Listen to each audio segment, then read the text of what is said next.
சிறகடிக்க ஆசை சீரியலோட upcoming episode என்னென்னு பார்க்கலாம். மீனாவும் முத்துவும் சந்திராவோட கடையில் நடந்த எல்லாத்தையும் வீட்டில் வந்து சொல்லிட்டு இருக்காங்க. உடனே மனோஜ், ரோகிணி, விஜயான்னு எல்லாரும் ரொம்ப சந்தோஷப்படுறாங்க. ஆனால் மீனா ரொம்ப மனசு வேதனைப்படுறதை பார்த்துட்டு ஸ்ருதி ரொம்பவே ஆறுதலாக பேசிகிட்டு இருக்காங்க. ஆனால் விஜயா, என்ன நினச்சிட்டு இருக்கீங்க எல்லாரும்?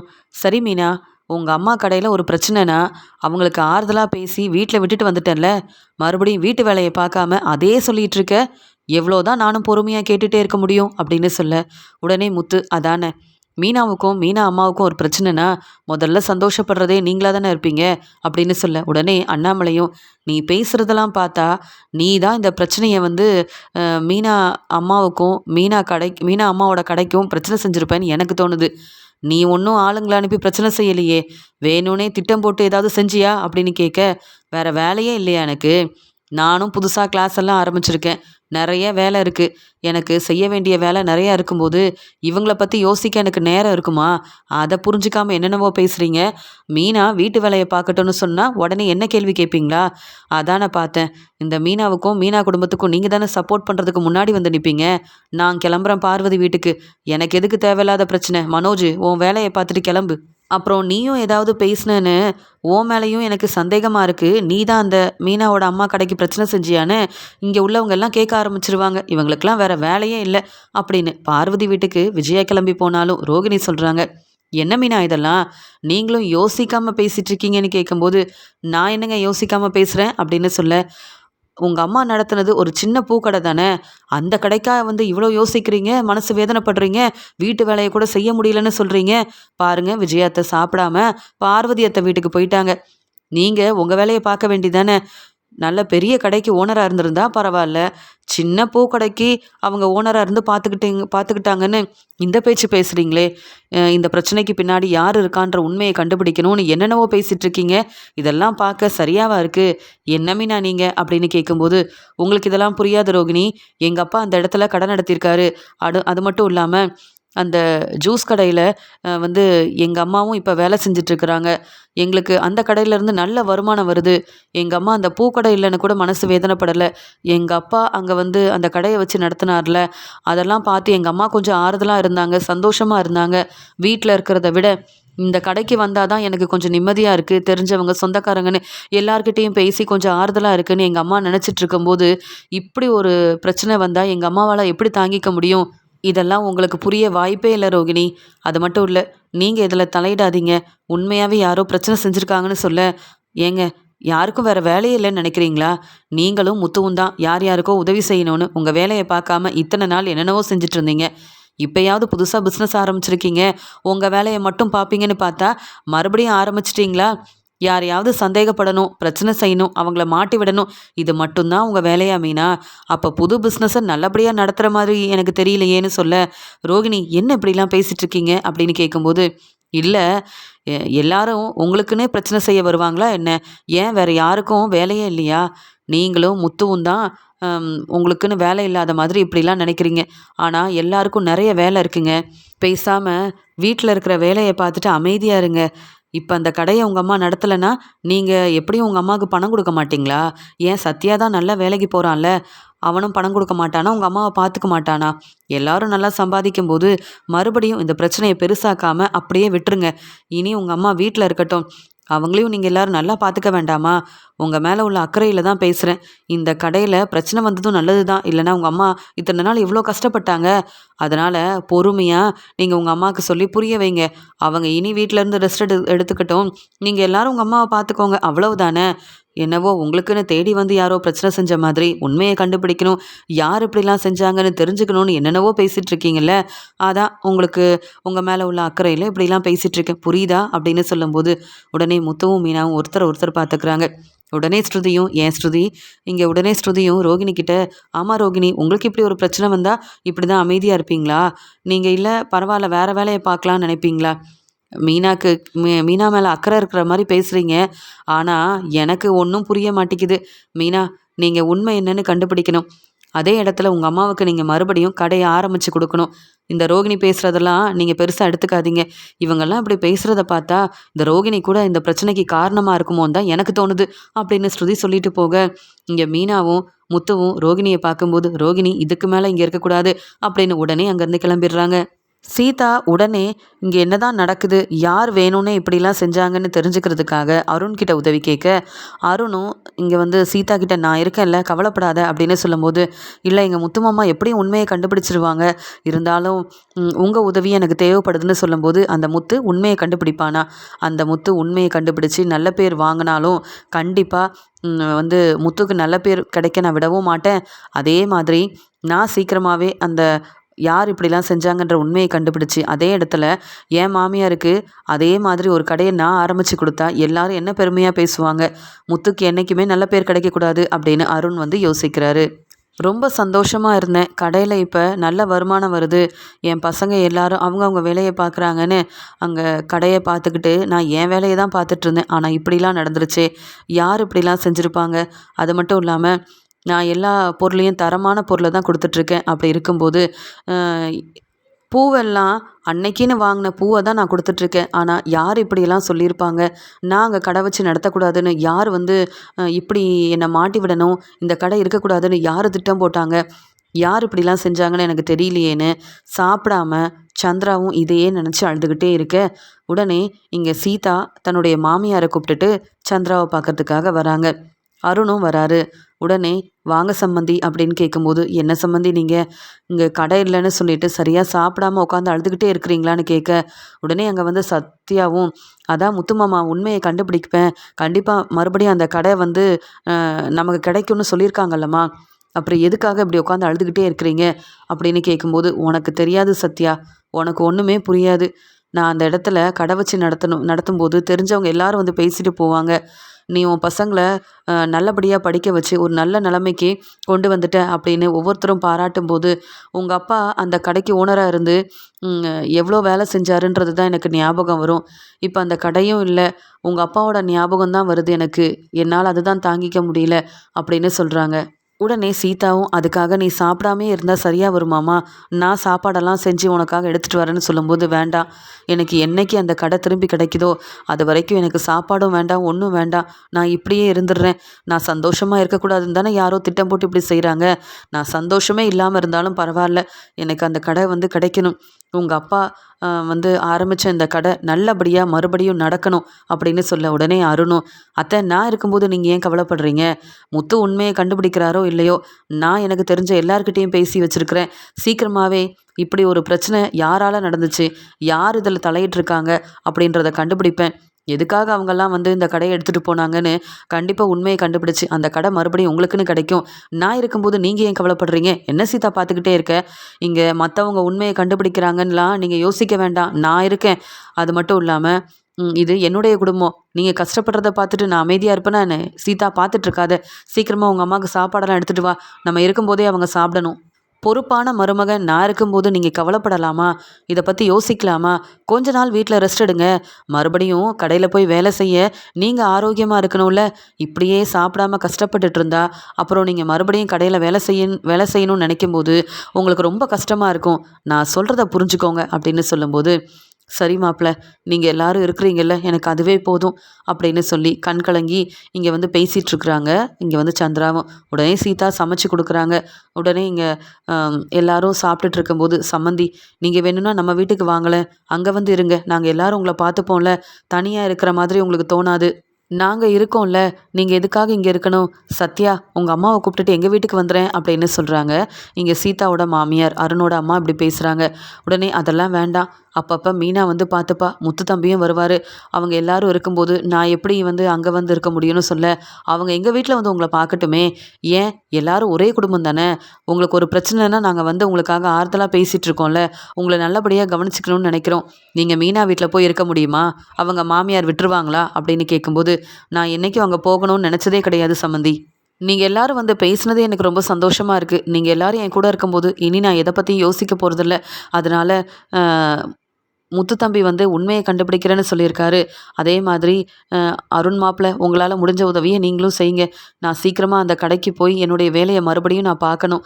அந்த கடைக்கு வேலைக்கு போகாமல் இருக்க என்னால் வீட்டில் தனியாக இருக்கிற மாதிரி தான் இருக்குது அப்படின்னு சொல்ல, நீங்கள் கவலையே படாதீங்க, நாங்கள் பார்த்துக்குறோன்னு பேசிகிட்டு இருக்கும்போது அங்கே மீனாவும் முத்துவும் வராங்க. வா மீனா அப்படின்னு சொல்லி இங்கே சந்திரா பேசிகிட்டு இருக்க உடனே அங்கேருந்து அருண் சொல்கிறாங்க, சீதா கிளம்பலாமா?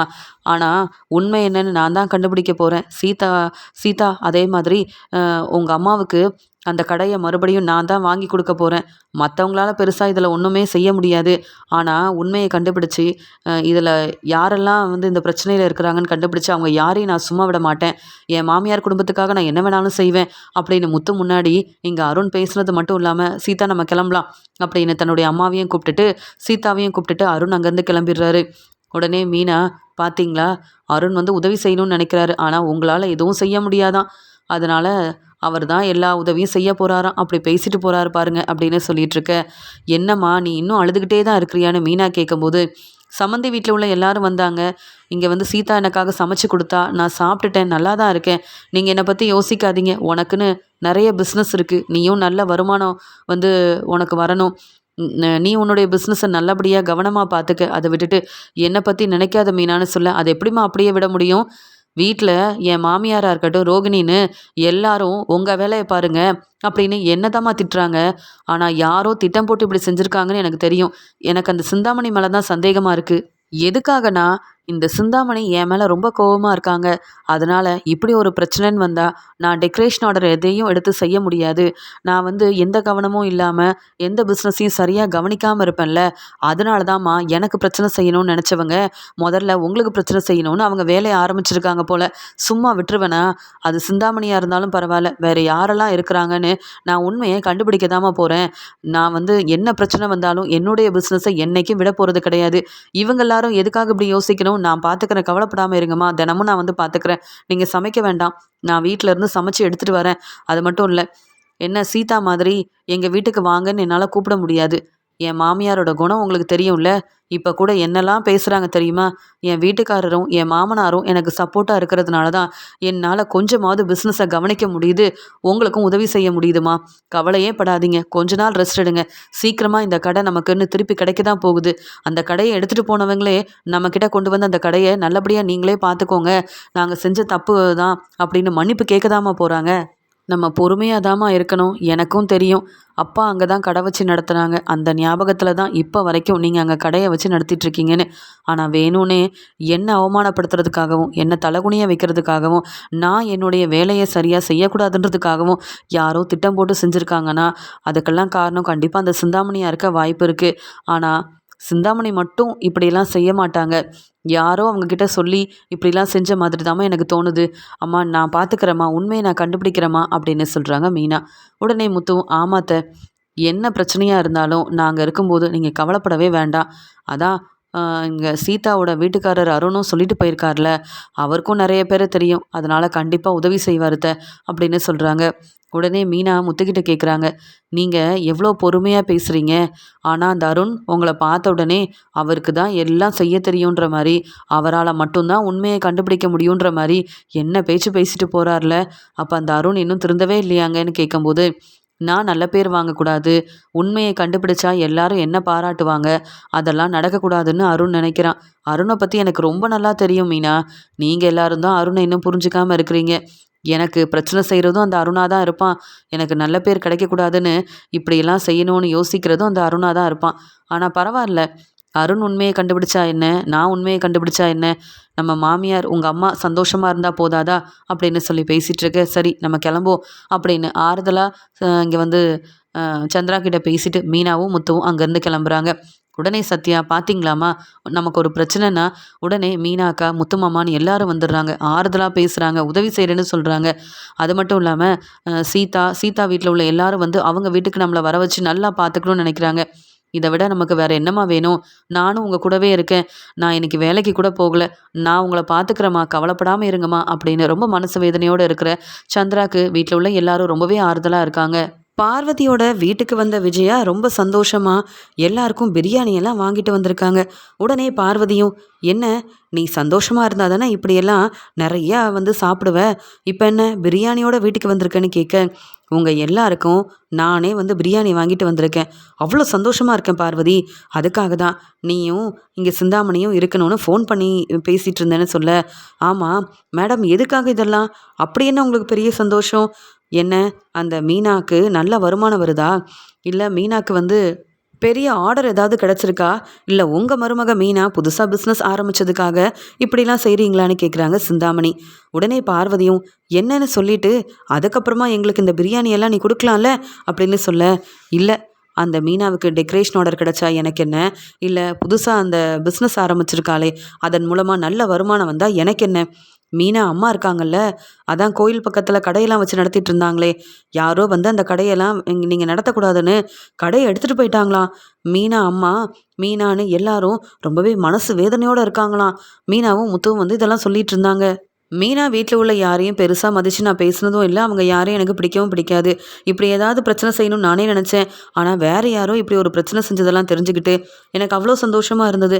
உடனே மீனா கிட்ட எனக்கு நீ பிரியாணி செஞ்சு தரணும்னு சொன்னதுக்கு முத்து அந்த பேச்சு பேசிட்டான். என் வீட்டுக்காரரும் என்ன சந்தேகப்படுறாரு. உடனே நான் சந்தோஷமாக இருந்தா இப்படி நான் நல்லா சாப்பிடணும்னு ஆசைப்படுவேன். அதான் இதெல்லாம் வாங்கிட்டு வந்துட்டேன்னு சொல்ல, உடனே பார்வதி, என்ன விஜயா நீ பேசிகிட்டு இருக்க? மீனாவுக்கு ஒரு பிரச்சனைனா நல்ல மாமியாராக இருந்து நீ உதவி செய்யணும், அவங்களுக்காக நீ சப்போர்ட் பண்ணணும். ஆனால் மீனாவோட அம்மா இப்போ வந்து கடையும் இல்லாமல் இருக்காங்கன்னு தெரிஞ்சுக்கிட்டு நீ சந்தோஷப்படுறியா? அதுக்காக பிரியாணியெல்லாம் வாங்கிட்டு வந்திருக்கிறியா? விஜயா இதெல்லாம் சரியே இல்லை தெரியுமா அப்படின்னு சொல்ல, உடனே சிந்தாமணியும், ஆமாம் மேடம், இதெல்லாம் யார் செஞ்சாங்களாம் உங்களுக்கு தெரியுமான்னு கேட்க, எனக்கு யார் செஞ்சாங்கன்னெலாம் தெரியாது, ஆனால் யார் செஞ்சாலும் எனக்கு இதெல்லாம் கேட்டு ரொம்ப சந்தோஷமாக தான் இருக்கேன். சிந்தாமணி நீங்களும் எடுத்து சாப்பிடுங்களேன் அப்படின்னு சொல்லும்போது, எனக்கும் சந்தோஷமாக தான் இருக்குது. என்னதான் மீனா உங்களுக்கு பிடிக்கலனாலும் அவங்க குடும்பத்தில் இவ்வளோ பெரிய பிரச்சனை வந்திருக்கு, அதில் நீங்கள் சந்தோஷப்படுறீங்களே மேடம் அப்படின்னு சொல்ல, ஆமாம் அந்த மீனா மட்டும் எங்கள் வீட்டுக்கு மருமகளாக வராமல் இருந்திருந்தா முத்து என் வீட்டுக்காரர்னு எல்லாரும் என்னை ரொம்ப நல்லா பார்த்துருந்துருப்பாங்க. இப்போ மீனாவுக்கு சப்போர்ட் பண்ணுறவங்க என்னை எதிர்த்து பேசுகிறாங்க, சந்தேகப்படுறாங்க, என்னை திட்டுறாங்க. அந்த மீனா வந்ததுலேருந்து யாரும் என்னை மதிக்கிறதில்ல. அப்புறம் எனக்கு கோவம் இருக்காதா என்ன? இப்படியெல்லாம் பிரச்சனை வந்தால் கண்டிப்பாக மீனா அவளுடைய புது பிஸ்னஸில் கவனமாக இருக்க மாட்டா. எவ்வளோ ஆர்டர் வந்தாலும் மீனாவால் செய்ய முடியாது. அதனால் இந்த பிரச்சனையில் மீனாவும் முத்துவும் உண்மையை கண்டுபிடிக்கணும் தானே நினைப்பாங்க. அவங்க வேலையை சரியாக செய்ய மாட்டாங்க, எந்த வருமானமும் வராது. என்னுடைய வீட்டில் மாடியில் ரூம் கட்டணும்னு நினச்சாங்கல்ல, அதெல்லாம் நடக்காதுல்ல. எப்படியும் மீனாவும் முத்துவும் முன்னேற மாட்டாங்க. அந்த சந்தோஷத்தில் தான் நான் வந்து இப்போ இதெல்லாம் சாப்பிட போகிறேன் அப்படின்னு சொல்லிட்டு வாங்கிட்டு வந்த பிரியாணியை ரொம்பவே சந்தோஷமாக சாப்பிட்டுட்டு இருக்காங்க. இங்கே வந்து விஜயா இதை பார்த்த பார்வதிக்கு அவ்வளோ கோவம் வருது. பாவம் மீனா, அவங்க அம்மாவுக்கு இப்படி ஒரு நிலமைன்னு மீனா எவ்வளோ மனசு வேதனைப்படுவாங்க. நல்ல மாமியாராக இருந்து மீனாவுக்கு ஆறுதலாக பேசியிருக்கணும், உதவி செய்யணும், அவங்க அம்மாவை கூட போய் பார்த்துருக்கலாம், பேசியிருக்கலாம். ஆனால் விஜயா இப்படி சந்தோஷப்படுறாங்களே, அப்போ யாரோ வேணும்னே திட்டம் போட்டிருக்காங்கன்னா ஒருவேளை இந்த சிந்தாமணியாக இருக்குமா அப்படின்னு பார்வதி சிந்தாமணியை பார்க்க, உடனே சிந்தாமணி, என்ன பார்வதி என்ன பார்க்குறீங்கன்னு கேட்கும்போது, இல்லை வேற ஒன்றும் இல்லை, எனக்கு உங்கள் மேலே கொஞ்சம் சந்தேகமாக இருக்குன்னு சொல்ல, நான் என்ன செஞ்சேன், நீங்கள் ஏன் என்ன சந்தேகப்படுறீங்கன்னு கேட்கும்போது, இல்லை எப்படி வந்து விஜயா மீனா முன்னேறவே கூடாதுன்னு நினைக்கிறாளோ அதே மாதிரி உங்கள் வேலையில் மீனா பிரச்சனை செய்கிறதா அப்பப்போ சொல்லியிருக்கீங்கல்ல, மீனாவும் வெளியில் வேலை பார்க்கக்கூடாதுன்னு நீங்களும் தானே நினச்சிங்க, அதனால் மீனா மேலே உள்ள கோவத்தில் இப்படி ஒரு பிரச்சனையை செஞ்சீங்களா சிந்தாமணின்னு கேட்க, என்ன பார்வதி எனக்கு வேறு வேலையே இல்லையா, நான் எதுக்காக அப்படியெல்லாம் செய்யணும், யார் சொன்னாலும் நான் அப்படிலாம் செய்ய மாட்டேன். மீனாவே இப்போ பிரச்சனையில் வசமாக மாட்டிக்கிட்டாங்க, அவங்களே இந்த வேலை வேலை வேண்டான்னு சொல்லிட்டு அமைதியாக இருக்க போகிறாங்க.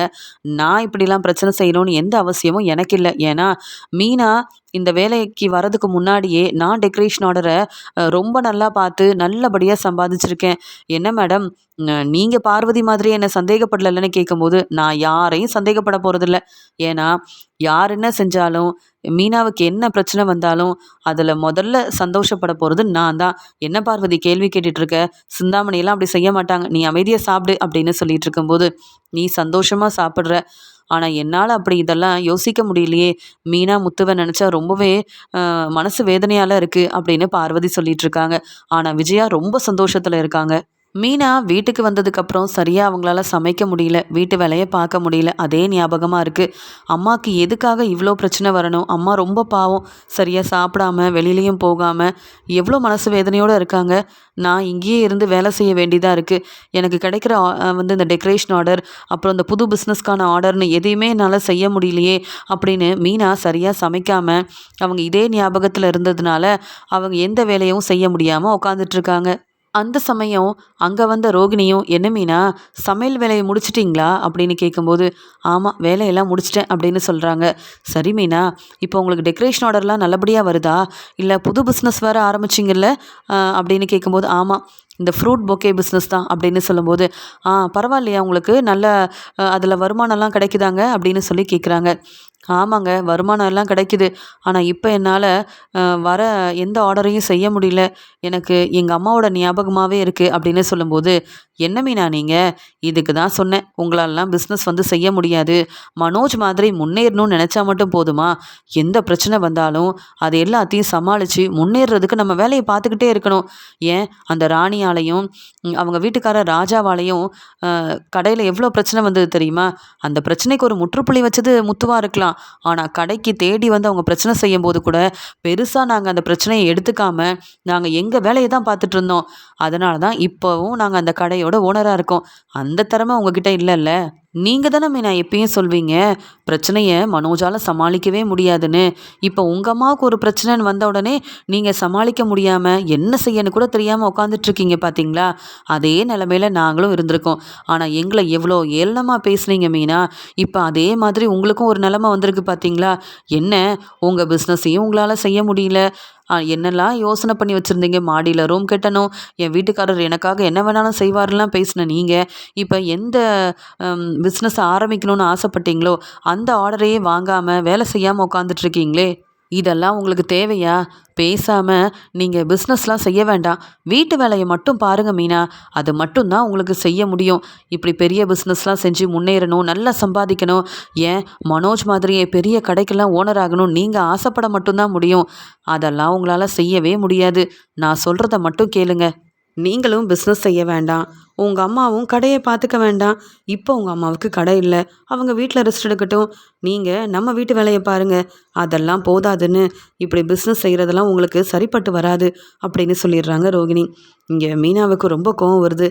என் நிலமை என்னென்னு புரிஞ்சிக்காம ரோகிணி கண்டிப்பாக எங்கள் அம்மாவுக்கு ஒரு பிரச்சனை வந்துருச்சுன்னு ரொம்ப சந்தோஷப்படுறாங்க. அதான் இப்படி என்னை ஏளனமாக பேசுகிறாங்க. என்னால் எதுவுமே செய்ய முடியாதுன்னு இப்படிலாம் பேசிகிட்ருக்க ரோகிணியை சும்மா விடக்கூடாது அப்படின்னு ரொம்ப கோவமாக நினைக்கிறாங்க மீனா. ஆனால் மீனாவும், "நான் பார்த்துக்கிறேன் ரோகிணி, உங்கள் வேலையை மட்டும் பாருங்கள். அங்கே உங்களுக்கு ஃபோன் வந்துட்டுருக்கு, யாருன்னு போய் பேசுகிறீங்களா? அதை விட்டுட்டு நீங்கள் எனக்கு ஆறுதலாக பேசுகிறதா சொல்லி என்னையும் என் வீட்டுக்காரரையும் ரொம்ப ஏளனமாக பேசிகிட்ருக்கீங்க. நான் இனிலாம் பொறுமையாக இருக்க மாட்டேன். வீட்டு வேலையை நான் செஞ்சுட்டேன். என் பிஸ்னஸை எப்படி பார்த்துக்கணும், என்ன செய்யணும்னு எனக்கு தெரியும். அதில் நீங்கள் தலையிடாதீங்க. எங்கள் அம்மாவுக்கு பிரச்சனை செஞ்சது அந்த சிந்தாமணியாக தான் இருக்கும்னு நான் ஏற்கனவே யோசித்து வச்சுருக்கேன். ஆனால் சிந்தாமணிக்கிட்ட எப்படி உண்மையை வர வைக்கணும்னு எனக்கு தெரியும். நீங்கள் உங்கள் வேலையை போய் பாருங்கன்னு சொல்ல, இந்த மீனா பெரிய புத்திசாலியாக தான் இருக்காங்க. சிந்தாமணி தான் இந்த பிரச்சனையை செஞ்சுருப்பாங்க, அவங்க தான் இப்படிலாம் தேவையில்லாத வேலையை செய்வாங்கன்னு இந்த மீனா வந்து கண்டுபிடிச்சிட்டாங்க. இதெல்லாம் இப்படியே விட்டுறக்கூடாது, அப்புறம் நானும் மாட்டிப்பேன் அப்படின்னு சொல்லிட்டு சிந்தாமணிக்கு ஃபோன் பண்ணி பேசணும். எனக்கு யார் ஃபோன் பண்ணிக்கிட்டே இருக்காங்கன்னு தெரியலையே. இந்த மீனாவை அவமானப்படுத்தணும், மீனா கிட்ட இப்படிலாம் பேசினா மீனா தலை குனிஞ்சு நிற்பாங்கன்னு பார்த்தா மீனா என்னை எதிர்த்து பேசுகிறாங்க. என்ன செய்யணும்னு எனக்கு தெரியும், நீ உன் வேலையை பாருன்னா சொல்கிறாங்களே. உண்மையை கண்டுபிடிச்சாங்க, அவ்வளவுதான், என்னை சும்மா விட மாட்டாங்க போல அப்படின்னு ரோகிணி தன்னுடைய ரூமுக்கு போகிறாங்க. ஃபோன் எடுத்து பார்க்குறாங்க, சிந்தாமணி சந்தோஷமாக ஃபோன் பண்ணிகிட்டு இருக்காங்க. அந்த சமயம் ரோகிணியும் ஃபோன் எடுத்து பார்க்குறாங்க. சிந்தாமணி ஃபோன் பண்ண உடனே, நானே சிந்தாமணிக்கிட்ட பேசணும்னு நினச்சேன், சிந்தாமணி ஃபோன் பண்ணுறாங்களே, என்னன்னு பார்ப்போம் அப்படின்னு சொல்லிட்டு எடுத்து பேசுகிறாங்க. "என்ன சிந்தாமணி, எனக்கு ஃபோன் பண்ணியிருக்கீங்கன்னு?" கேட்கும்போது, "என்ன ரோகிணி மேடம், நீங்கள் சொன்ன வேலையை நான் முடிச்சிட்டேன்ல" அப்படின்னு சொல்ல, "ஆமாம், வீட்டில் அந்த மீனா உட்காந்து அழுதுகிட்டே இருக்காங்க. வீட்டு வேலையை செய்ய முடியல, பிஸ்னஸை கவனிக்க முடியலன்னு மீனா இப்போ எதுலேயும் கவனமே இல்லாமல் இருக்காங்க" அப்படின்னு சொல்ல, "நீங்கள் நினச்சது நடந்துருச்சுல்ல, இனி மீனா உங்கள் வழியில் வரமாட்டாங்க, ஏன் என்னுடைய வழியிலையும் வரமாட்டாங்க. நீங்கள் சொன்ன மாதிரி எனக்கு வாய்ப்பெல்லாம் கிடைக்கும்ல" அப்படின்னு சொல்ல, "அந்த டெக்கரேஷன் ஆர்டருக்கு என்ன செய்யணும்னு மட்டும் சொல்லுங்கள், யார்கிட்ட பேசணும்னு சொல்லுங்கள், நான் போய் பேசிடுறேன்" அப்படின்னு சொல்லிட்டு இருக்கும்போது உடனே ரோகிணியும், "ஆமாம், நீங்கள் அப்படி என்னதான் செஞ்சீங்க? எப்படி மீனா அம்மாவோட கடையில் பிரச்சனை செஞ்சீங்க? எப்படி வந்து இந்த மாதிரி மட்டும் உங்களால் செய்ய முடியுது? நான் சொன்னதை நீங்கள் செய்வீங்களோ செய்ய மாட்டீங்களோன்னு நினச்சேன். ஆனால் இவ்வளோ நல்லா செய்வீங்கன்னு நான் எதிர்பார்க்கவே இல்லை. நானே ஃபோன் பண்ணி உங்களை பாராட்டணும்னு நினச்சிட்டு இருந்தேன் அப்படின்னு சொல்லிட்டு இங்கே இருந்தாலும் மீனாவும் முத்துவும் உங்களை ரொம்ப சந்தேகப்படுறாங்க. உங்களால் தான் பிரச்சனை வந்திருக்கும்னு நினைக்கிறாங்க. நீங்கள் மாட்டிக்கிட்டீங்கன்னா என்ன மாட்டி விட்டுற மாட்டீங்கல்ல அப்படின்னு சொல்லும்போது, என்ன ரோகிணி இப்படி பேசுகிறீங்க? என்னை நம்பி ஒரு வேலையை கொடுத்துருக்கீங்க. அதே மாதிரி உங்களால் எனக்கு ஒரு பெரிய வாய்ப்பு கிடைக்க போகுது. நிறைய பணம் கிடைக்க போகுது. அந்த மீனாவால் நான் எவ்வளோ கஷ்டப்பட்டுருக்கேன் தெரியுமா? எனக்குன்னு கிடைக்க இருக்கிற டெக்கரேஷன் ஆர்டர்லலாம் நான் அவமானப்பட்டு தலை குனிஞ்சு நின்னதுக்கு காரணம் அந்த மீனா தான். ஏன் அந்த ஸ்கூலில் கூட ஃபங்க்ஷனுக்காக டெக்கரேஷன் ஆர்டர் செய்ய போனப்ப தேவையில்லாமல் பேசி எனக்கு சரியான சம்பளமே வராமல் இந்த மீனா தான் என்னென்னவோ செஞ்சுட்டாங்க. எனக்கு சரியான வருமானம் வராததுக்கு காரணமே இந்த மீனா தான். அப்படி இருக்கும்போது மீனா சந்தோஷமே இல்லாமல் இருக்கிறத பார்க்க எனக்கு எவ்வளோ சந்தோஷமாக இருக்கும். நீங்கள் நினைக்கிற மாதிரி அவ்வளோ சீக்கிரம் உண்மையை கண்டுபிடிக்க முடியாது. ஏன்னா நான் ஏற்பாடு பண்ண ஆளுங்க எப்படி நான் சொன்னனோ அதே மாதிரி அங்கே கடையே இல்லாமல் பேசி கடையவே எடுத்துகிட்டு வந்துட்டாங்கல்ல. அதனால் இனி அவங்களால அங்கே கடை ஆரம்பிக்கவும் முடியாது. அது மட்டும் இல்லாமல் உண்மையை கண்டுபிடிக்கவும் முடியாது. நான் தான் இப்படி செஞ்சுருக்கலாம் அப்படின்னு மீனாவும் முத்துவும் நினச்சாலும் அவங்களால உண்மையை கண்டுபிடிக்க முடியாது. என்கிட்ட வந்து அவங்களால என்றைக்கும் கேள்வி கேட்க முடியாது. நானும் இந்த விஷயத்தில் மாட்டிக்க போகிறதில்ல, நீங்களும் மாட்டிக்க போகிறதில்ல ரோகிணி. அதனால் நான் யாரை போய் பார்க்கணும், எப்படி அந்த டெக்கரேஷன் ஆர்டரை வாங்கணும்னு மட்டும் நீங்கள் சொல்லுங்கள். நீங்கள் சொன்ன உதவியை நான் செஞ்சுட்டேன். எனக்கு கிடைக்க இருக்கிற அந்த டெக்கரேஷன் ஆர்டர் கிடைக்கணும். அதன் மூலமாக எனக்கு நல்ல வருமானமும் வரணும். நிறைய டெக்கரேஷன் ஆர்டர் இதே மாதிரி வரணும். அதுக்கு நீங்கள் உதவி செய்வீங்களான்னு கேட்டுட்டு இருக்கும்போதே அங்கே மீனா ரோகிணி இப்படி பேசிகிட்டு இருக்கும்போது சந்தோஷமாக ரொம்ப சத்தமாக ரோகிணி வந்து பேசிகிட்ருக்க, இங்கே மீனா வெளியில் ரொம்ப அமைதியாக உட்காந்துட்டு இருந்ததுனால ரோகிணி சிந்தாமணிக்கிட்ட பேசிகிட்டு இருந்த எல்லாத்தையுமே கேட்டுடுறாங்க.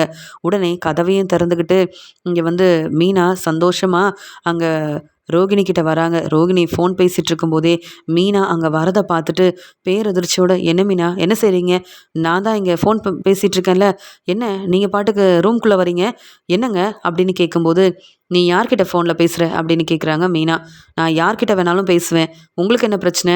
முதல்ல என் ரூம்குள்ளே நிற்காதீங்க, நீங்கள் வெளியில் போங்க அப்படின்னு சொல்லும்போது, நான் வேணும்னே உன்னுடைய ரூமுக்கு வரல, ஆனால் நீ யார்கிட்ட பேசிகிட்டு இருந்தன்றது எனக்கு தெரியும். சிந்தாமணிக்கிட்ட தானே பேசிகிட்டு இருந்தேன்னு கேட்குறாங்க. என்ன பேசுகிறீங்க மீனா? நான் இதுக்கு சிந்தாமணிக்கிட்ட பேசணும்னு கேட்கும்போதே அங்கே ரோகிணிக்கிட்டேருந்து ஃபோனை வாங்கிடுறாங்க. அங்கே ஃபோனை பார்த்த உடனே மீனா புரிஞ்சுக்கிறாங்க சிந்தாமணி தான் ஃபோன் பண்ணியிருக்காங்கன்னு. ஆமாம், இவ்வளோ நேரம் சிந்தாமணிக்கிட்ட பேசலன்னு சொன்னீங்க, அப்போ இவங்க யார் அப்படின்னு கேட்கும்போது, இல்லை மீனா, நீங்கள் முதல்ல என் ஃபோனை கொடுங்க அப்படின்னு சொல்ல, நீ அமைதியாரு, இதுக்கு மேலே ஏதாவது பேசினேன் அவ்வளவுதான் ரோகிணி அப்படின்னு சொல்லும்போது, என்ன மீனா, என் ரூம்க்கே வந்து நீங்கள் தேவையில்லாமல் பேசுகிறீங்க, என் ஃபோனை நீங்கள் வாங்கிக்கிட்டு கேள்வி கேட்குறீங்க, என்ன நினச்சிட்ருக்கீங்க? அவங்க ஏற்கனவே என் பார்லருக்கு வந்திருக்காங்க, அதை பற்றி தான் பேசிகிட்டு இருந்தோம், நீங்கள் வந்து தப்பாக புரிஞ்சுக்கிட்டீங்கன்னு சொல்லும்போது, அப்படியா? மீனா சந்தோஷமாகவே இருக்கக்கூடாதுன்னு நீ சொல்ல, அதுக்கு அவங்க சந்தோஷமாக சிரிக்க, இதுக்கெல்லாம் பிரச்சனைக்கெல்லாம் காரணம் சிந்தாமணி மட்டும்தான் நினச்சேன்.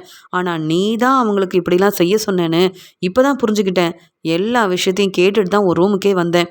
யாருக்கும் இந்த உண்மை தெரியக்கூடாதுன்னு நீ நினச்ச, நீயே பேசி இப்போ மாட்டிக்கிட்ட பாத்தியா அப்படின்னு சொல்லி மீனா கேட்க, இங்கே திரு திருன்னு முழிக்கிறாங்க ரோகிணி. உடனே அங்கே வந்த முத்துவும், மீனா எங்கே இருக்க அப்படின்னு கேட்டுகிட்டே உள்ளே வர, இங்கே அண்ணாமலையும், என்ன முத்து சவாரி முடிச்சுட்டு வந்துட்டியான்னு கேட்கும்போது, இங்கே ரோகிணியோட ரூமில் மீனா நின்று ரொம்ப கோபமாக பேசிகிட்டு இருக்கேன். அப்பா என்னப்பா ஆச்சு? மீனா என்ன பிரச்சனை அப்படின்னு கேட்குறாங்க இங்கே வந்து முத்துவும். அந்த சமயம் ஸ்ருதி, விஜயான்னு எல்லாருமே வேலையெல்லாம் முடிச்சுட்டு வீட்டுக்கு வராங்க. மீனா ரொம்ப கோபமாக பேசிகிட்டு இருக்கிறத கவனிக்கிறாங்க. வந்த விஜயாவும், என்ன நடக்குது? இந்த வீட்டில் உள்ள மருமக 2 பேருமே பொறுப்பு இல்லாமல் இப்படி பேசிகிட்டு இருக்காங்க, எல்லாரும் பார்த்துட்டு அமைதியாக நிற்கிறீங்க. மீனா என்ன பேசிகிட்டு இருக்கேன்னு கேட்க, அத்தை போதும் அத்தை, நீங்கள் முதல்ல அமைதியாக இருங்க. எங்கள் வீட்டில் ஒரு பிரச்சனைன உடனே என்கிட்ட பிரியாணி செஞ்சு தர சொன்னீங்க. ஆனால் இப்போ பார்வதி அத்தை வீட்டில் ரொம்ப சந்தோஷமாக இப்படிலாம் நடக்கிறதுக்கு தான் நான் ஆசைப்பட்டேன்னு பிரியாணியை சாப்பிட்டு தானே வரீங்க அப்படின்னு சொல்ல, இங்கே உடனே அண்ணாமலையை பார்க்குறாங்க விஜயா.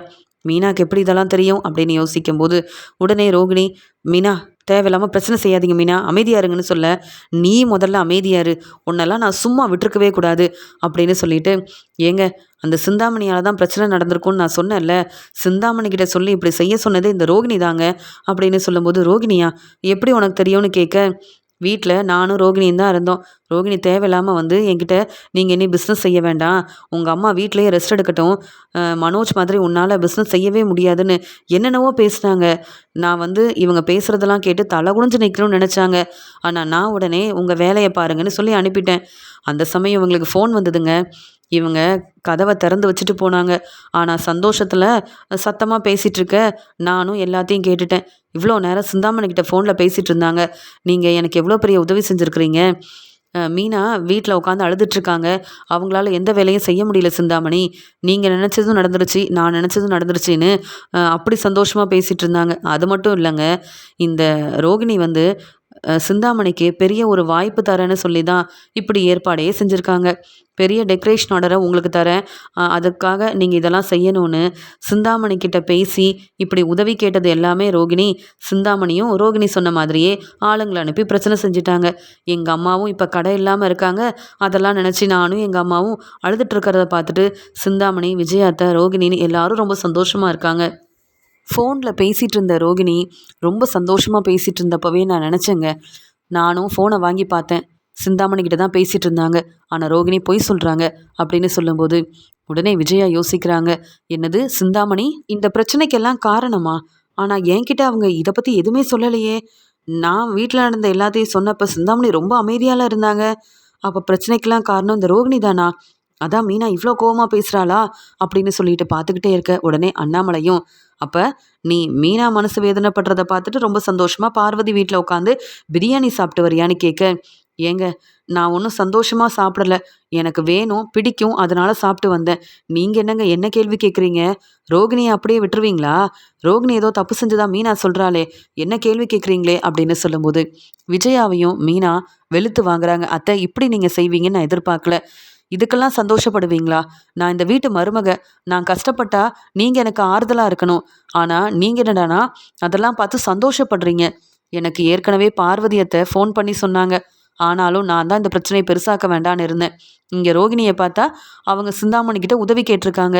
இந்த வீட்ல நாங்க இருக்கக்கூடாதுன்னு நினைக்கிறீங்களா? ரோகிணி, நீ தான் முதல்ல இந்த வீட்ல இருக்கக்கூடாது. உன்ன நம்பி நாங்க இந்த வீட்ல இருக்கவே முடியாது போலயே. எனக்கு ஏதாவது பிரச்சனை செய்யணும்னு நினைக்கிறியே, எதுக்கு? உன்ன பத்தின உண்மை எனக்கு தெரிஞ்சிடக்கூடாதுன்றதுக்காகவா? இல்ல எதுக்காக நீ வந்து இந்த மாரி அ எங்க அம்மாவுக்கு பிரச்சனை செய்யணும்? இப்ப சொல்றியா இல்லையா? அப்படின்னு ரொம்ப கோவமா எல்லாரும் முன்னாடியும் ரோகிணிய வெளுத்து வாங்குறாங்க மீனா. அவங்களுக்கு ரொம்ப கோவம் வந்ததுனால, இங்க ரோகிணி வந்து என்ன மன்னிச்சிடுங்கன்னு சொல்லும்போது கூட, அத கண்டுக்காம, "நீ எவ்ளோ சந்தோஷப்பட்ட, என்ன ஏளனமா பேசின, எனக்கு பிசினஸ் செய்ய தெரியாதுன்னுலாம் பேசின, நான் பொறுமையா இருந்தேன்ல. ஆனா என் வீட்ல உள்ளவங்களுக்கு நீ பிரச்சனை செய்யணும்னு நினைக்கும்போது, உன் மேல பெரிய தப்பு இருக்குன்னு மட்டும் எனக்கு தோணுது. நீ ஏதோ ஒரு பெரிய உண்மைய மறைக்கிற. அந்த உண்மை எனக்கு தெரிஞ்சிடக்கூடாதுன்றதுக்காக, இப்படி யார் யார் கூடயோ சேர்ந்துக்கிட்டு பிரச்சனை செய்றியா?" அப்படின்னு சொல்லி சொல்லி வெளுத்து வாங்குறாங்க மீனா. ரோகிணி நின்னு அழுதுகிட்டே இருக்கிறாங்க. உடனே இங்க முத்து சொல்றாரு, "மீனா, எனக்கு இப்பதான் வந்து ஒரு யோசனை வருது. நீ வந்து வித்யா கிட்ட சொன்னல்ல, இந்த கிறிஷோட அம்மா யாருன்னு நான் தெரிஞ்சுக்கணும். என் வீட்டுக்காரர பத்தி அவங்க கிட்ட பேசி புரிய வைக்கணும்னு. அந்த ஒரு ம் எண்ணம் உனக்கு இருந்ததுல்ல. வித்யா ஒருவேள ரோகிணி கிட்ட இதெல்லாம் சொல்லியிருப்பாங்களா? இல்ல எதுக்காக சொல்றேன்னா, நீ வந்து உண்மைய கண்டுபிடிக்க கூடாதுன்றதுக்காக ரோகிணி புதுசா இப்படி ஒரு பிரச்சனைய செய்யணும்னு யோசனை பண்ணியிருப்பாங்களோ? என்ன ரோகிணி? நாங்க உண்மைய கண்டுபிடிக்க கூடாதுன்னு நினைக்கிறீங்களா? இல்ல உங்களுக்கு பிரச்சனை வரக்கூடாதுன்னு நினைக்கிறீங்களா? கிறிஷ பத்தி நாங்க யோசிக்கும் போதெல்லாம் எங்களுக்கு ஏதாவது ஒரு பிரச்சனை வருதே! கிறிஷோட அம்மாகிட்ட பேசணும்னு நினைக்கும் போதெல்லாம், யாரோ எங்களுக்கு பிரச்சனை செய்ற மாரியே இருக்கு. அப்ப இதுக்கெல்லாம் காரணம் நீங்க தானா? அப்படின்னு கேட்கும்போது, என்ன முத்து என்னென்னவோ சொல்லிட்டு இருக்கீங்க. மீனா பிசினஸ் செய்யக்கூடாதுன்னு நெனச்சு, இப்படி ஏதோ நான் செஞ்சுட்டேன். அதுக்காக கிறிஷ பத்தி என்கிட்ட கேட்குறீங்க. எனக்கும் அந்த பிரச்சனைக்கும் எந்த சம்மந்தமும் இல்ல. என்ன மன்னிச்சிடுங்க மீனா. முத்து என்னென்னவோ சொல்றாரு. நீங்க கிறிஷோட அம்மா யாருன்னு கண்டுபிடிச்சா எனக்கு என்ன? கண்டுபிடிக்கலனா எனக்கு என்ன? எனக்கு மீனா மேல ரொம்ப கோவம் இருந்தது. அதனால இப்படி சிந்தாமணி கிட்ட உதவி கேட்டு தேவையில்லாம பிரச்சனை செஞ்சுட்டேன். என்ன மன்னிச்சிடுங்களேன். இனி நான் இப்படியெல்லாம் செய்ய மாட்டேன்னு சொல்ல, அத எப்படி உன்ன மன்னிக்க முடியும்? எங்க அம்மாவும் நானும் கஷ்டப்படுறத பார்த்து நீ சந்தோஷப்படுவ. என்ன ஏளனமா பேசுவ. உன்ன சும்மா விடுறதா? நீ எவ்ளோ பெரிய ஆளுன்னு புரிஞ்சுக்கிட்டேன். சொல்லப்போனா வீட்ல உள்ள யாரையாவது உனக்கு பிடிக்கலன்னா, நீ என்ன வேணாலும் செய்வியா? நீ இந்த வீட்லயே இருக்கக்கூடாது அப்படின்னு ரொம்ப கோவமா மீனா ரோகிணி மன்னிப்பு கேட்ட உடனே அத வந்து ஏத்துக்க முடியாம இங்க எல்லார் முன்னாடி ரோகிணிய பலார் பலார்ன்னு வெளுத்துவாங்க. விஜயா நினைக்கிறாங்க, நல்ல வேளை அந்த சிந்தாமணி அ நான் தான் இப்படியெல்லாம் செய்ய சொன்னேன்னு என்ன மாட்டி விடலை. நான் இப்படி யோசிக்கவும் இல்லை. மீனா முத்துவுக்கு நான் பிரச்சனை செஞ்சா எனக்கும் இந்த ரோகிணியோட நிலைமை தான் வரும். ஆனால் ரோகிணி இதே வீட்டில் இருந்துக்கிட்டு சிந்தாமணி கூட சேர்ந்து என்னென்ன வேலையெல்லாம் செஞ்சுருக்கா, எனக்கே இதெல்லாம் தெரியாதே அப்படின்னு இங்கே விஜயா யோசிக்கும்போது உடனே ஸ்ருதியும், அதான் நான் சொன்னேன்ல, இந்த ரோகிணியை நம்பவே கூடாதுன்னு. பார்த்தீங்களா மனோஜ், ரோகிணிக்கு ரொம்ப சப்போர்ட் பண்ணீங்க. ஆனால் அந்த ரோகிணி என்ன வேலை செஞ்சுருக்காங்கன்னு. சிந்தாமணி ஒன்றும் அவ்வளோ நல்லவங்க இல்லையே, அவங்க கூட சேர்ந்து இப்படி நீங்கள் திட்டம் போடுறதுக்கு. உங்களை நம்பவே முடியல ரோகிணி. நீங்கள் இந்த வீட்டில் இருந்தால் நாங்கள் யாரும் இந்த வீட்டில் இருக்க முடியாது போல அப்படின்னு ஸ்ருதி ரொம்ப கோவமாக பேசுகிறாங்க. மீனாவுக்காக சப்போர்ட் பண்ணுறாங்க. வசமாக மாட்டிக்கிட்ட ரோகிணி தலை குனிஞ்சு நிற்கிறாங்க. ரோகிணி இவ்வளோ பெரிய வேலையை செஞ்சுட்டு ஒன்றும் தெரியாத மாதிரி அமைதியால் இருந்தாங்க அப்படின்னு உண்மை என்னன்னு தெரிஞ்சுக்கிட்ட மீனாவும் முத்துவும் ரோகிணி மேலே ரொம்பவே கோவமாக இருக்காங்க. ரோகிணி இந்த வீட்டில் இருக்கவே கூடாது அப்படின்னு முத்துவும் மீனாவும் முடிவெடுக்கிறாங்க. முத்துவும் மீனாவும் எடுத்த முடிவு தான் சரி அப்படின்னு ரோகிணி மேலே ரொம்பவே கோவத்தில் இருக்கிறாரு அண்ணாமலை.